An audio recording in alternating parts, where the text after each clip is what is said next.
Avenging Spirit. This is an arcade game that was released in 1991 and ported to the Nintendo Game Boy a year later.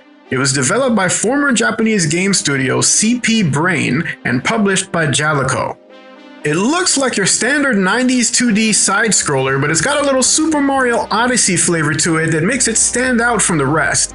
You play as a young man who gets ambushed by a mysterious crime syndicate while he's out walking with his girlfriend. The men kidnap his girlfriend and shoot him to death, which turns him into a wandering ghost. Your girlfriend's father summons you to his lab and tells you that the men who kidnapped his daughter are holding her for ransom so they can get access to his research on ghost energy. And although you look very unhappy, he asks you to save his daughter so you can rest in peace. So the game starts you out as this wandering ghost and allows you to possess one of 4 different characters to go rescue your girlfriend. Naturally, the very first thing you do with your newfound body is make sure there are no witnesses, and then you go through the level until you take enough damage, at which point the person you possess dies, and you're free to choose from any other enemies you encounter in the level, with just one restriction.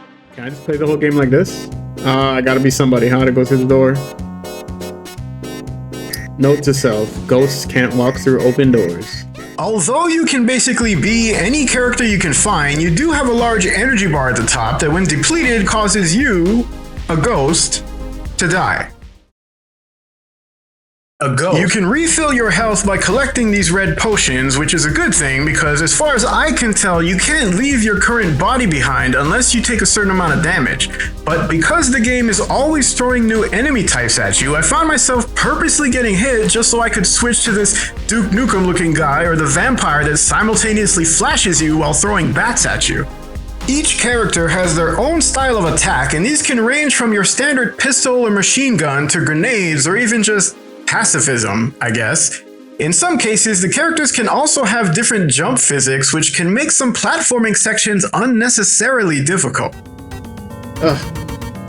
You ever have a game give you like too much air control?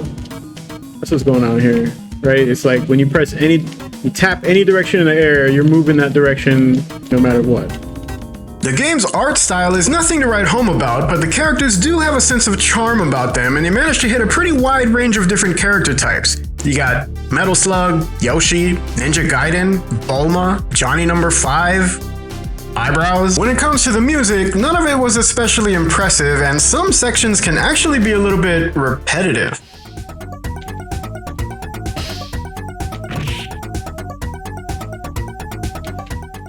Another interesting thing I noticed is that they use this song a couple different times. Isn't this is the song? This is F-Zero, right? Right?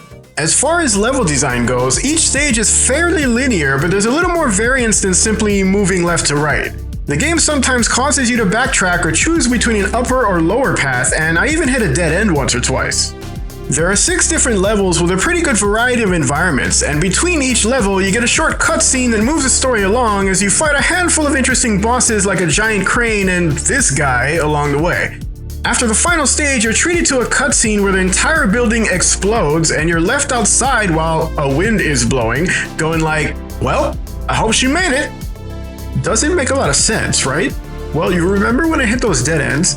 That has to do with these. There are 3 keys you're supposed to collect as you go through the game. There's 1 each in levels 2, 5, and 6. I only came across a single key in my first playthrough, so when I got to this door just before the final boss, only a single lock was open, and Ghost Boy was just like, oh well, gotta go. So I moved on thinking maybe I'd find the keys later and backtrack. Turns out if you manage to defeat Dr. Wily,'s less successful cousin without finding all 3 of the keys, your girlfriend remains trapped in the prison cell and presumably explodes along with the building. If you do manage to get all 3 keys, however, you're able to unlock the door and possess your girlfriend, which allows her to break free and try to escape. If you're able to defeat the final boss playing as her, you're shown a cutscene where she escapes and while still possessed by you as a player, says goodbye to the world and falls unconscious, implying that your soul moves on and she still lives out the rest of her life, which is still kind of a sad ending. At the end of the day, this game was pretty fun. The gameplay itself is simple, but the wide variety of playable characters does keep things interesting, and if you don't pay enough attention like me, getting the good ending might even offer a little bit of replay value. And speaking of replay value, consider subscribing because, yeah, you know what to do. Later.